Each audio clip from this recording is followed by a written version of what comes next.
Well, hello. Hello.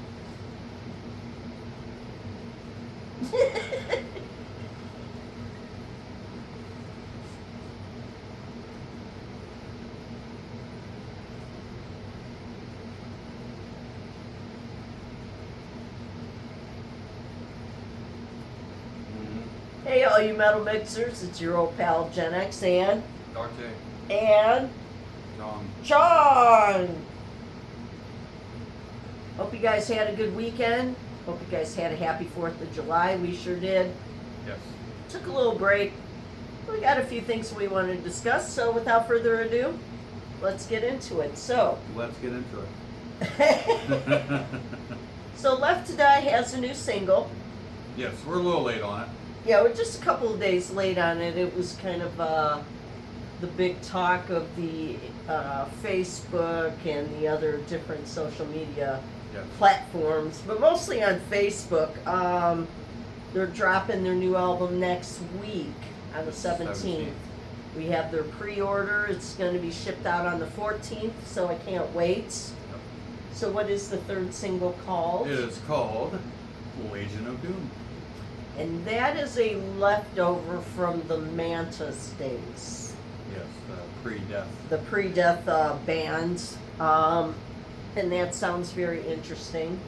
We've heard it a few times, and I'm very impressed. Yeah. We've actually been cycling all three of the singles that Relapse have dropped on YouTube, and just keep on, repeating all three of them tracks. Yeah, I think this is going to be one of those, towards the end of the year, I usually do a recap of the albums that have come out during the past year, and I think this is going to be one of them on the list, as well as Lex Legion. Yes. There's going to be a couple others, but as time goes on, bands will start putting out their releases and that. Metal Church will probably be in there. Get the Rights was really good. We'll have to see what the new Anthrax sounds like. Right. That one's going to be kind of one of those. I only heard that first single, and it was good. I think if they were trying to do like Megadeth, like Let There Be Shred, they're kind of doing that same thing. Yeah. I mean, Testament's Parabellum, that one was like last year. It was like that album is almost a year old, and it's still holding up. Mm-hmm.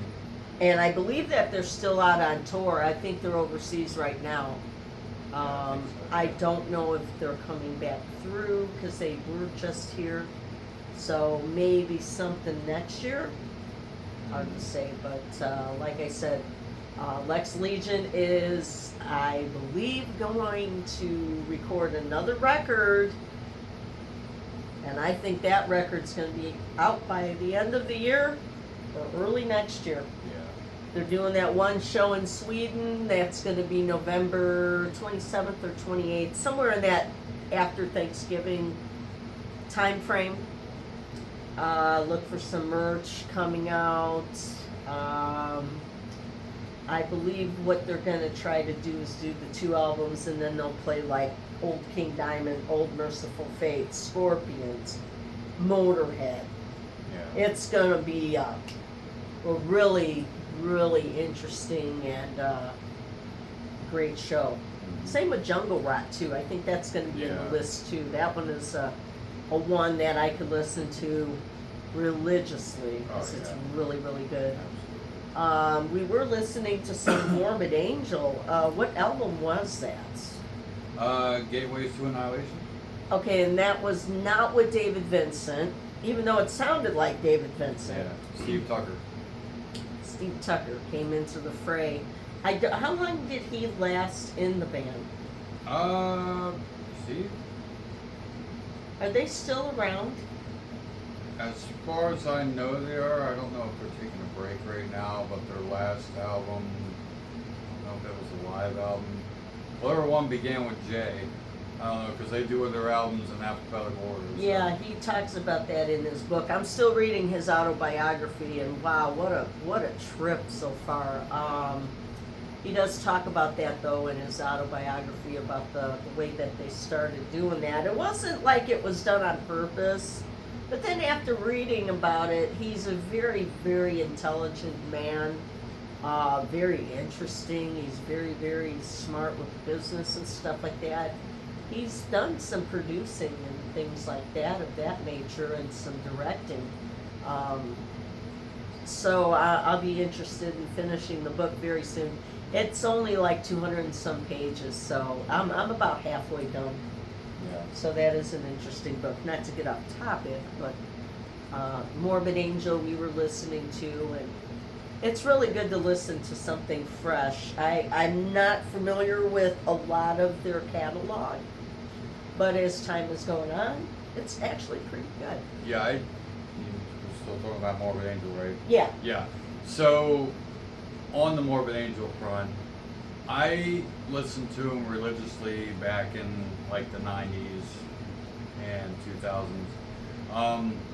I kind of stopped when David Vincent was out of the band, so that would have been Domination, whatever the name of the album, Domination. Yeah, it was a live album that they did, and unbeknownst to the band, he did Well, after that full-length studio Right. album. Well, unbeknownst when they did the live album, that was going to be his last album with Morbid Angel, because Right. he said he was going to play bass with his ex-wife's band, Right. which basically ended up being their tour manager.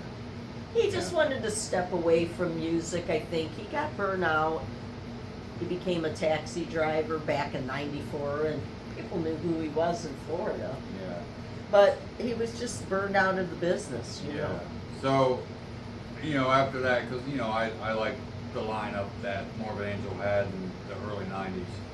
And then, like I said, when the E or the F, Formula's Fatal to the Flesh album came out, I didn't really get into that one. That was the first one with Steve Tucker. And I listened to it a little bit a couple days ago. It was alright, but I really enjoyed Gateway to Annihilation. That one. Heretic was alright too. I like that one. Was that still with Steve Tucker in Yes. the band? Okay. So he stuck around for a while. Yeah. And like I said, I have not seen anything with anything mentioning about Morbid Angel coming back or anything, any news. Yeah. Yeah, I haven't heard nothing in a while. But speaking of Florida bands, because they are from, well, they're not from Florida. They're from Charlotte, North Carolina. Yeah. Well, they moved down there, you know that whole thing. But speaking of a band from Florida, real quickly, today is the 17 years at midnight from Crimson Glory has been passed away. And I posted some things on my Facebook page. Got quite a reception. I was very surprised. I think since Crimson Glory has come back into the fold, and I have Chasing the Hydra, I'm going to give my thoughts on that on a future episode. What I think of it, I love Crimson Glory. Their catalog is getting harder and harder to find. The one that I showed you, that CD, was $2,000. Not this one. $2,000. Not for that. I did $1,274 on their website. But the CD that I saw on Amazon was $2,000, and I believe that was their first album. Okay. And I was like, hell no, Jennx is not that crazy. But I have found a couple of their older releases for in about the $30 to $50 range. I'll spend that. But there's the releases that are, some of them are so hard to find, like that Pink Cream 69.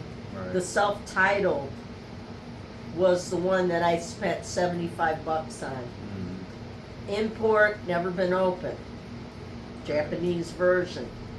One size fits all was 30 to 35. Never been opened, but easier to come by. I don't know why the self-titled is the harder of the two. Well, actually, they had three. Games People Played was the last with Andy Darris with that lineup of Pink Cream 69. That one was like $20.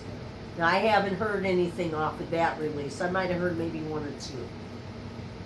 And then following the solo albums, and then all the Halloween shit that I've been collecting. Lately, I've been going on a Yes. Halloween kick. I only needed the dark ride, and then I got the whole thing. Other than the first release, which is their EP. I'll have to go back and look in the, Okay. their extensive catalog. So there's so many. Oh, and Master of the Rings came out 32 years ago today as well. Wow, big day in metal, I guess. July 8th. I'm Yeah. saying May 8th. Oh my God. This year is going by fast. So let's end this video because I'm rambling. Yep. Shall we? If you happen to like this video, give it a what? Thumbs up. Push that what? Notifications. Bell. Share with anybody who you think might like our wild and crazy content. Yes. And subscribe to our channels. Do it. I'd like to thank our Facebookers, our Threaders, and our Instagrammers, and our YouTube subscribers. Yeah, obviously. Forget them. Yeah, obviously not. And last but certainly not least, our TikTok around the clock crew or rock and rollers. You know who you are. So, always look good, always do good, always be your best, do your best, whatever you do. Because why? Because we love you, that's why. 2, smell good. Don't be a ranky rank skanky skank. And 3, chains hanging. Until tomorrow's video, guys, all the best. We'll see you on the next one. Cheers. Cheers.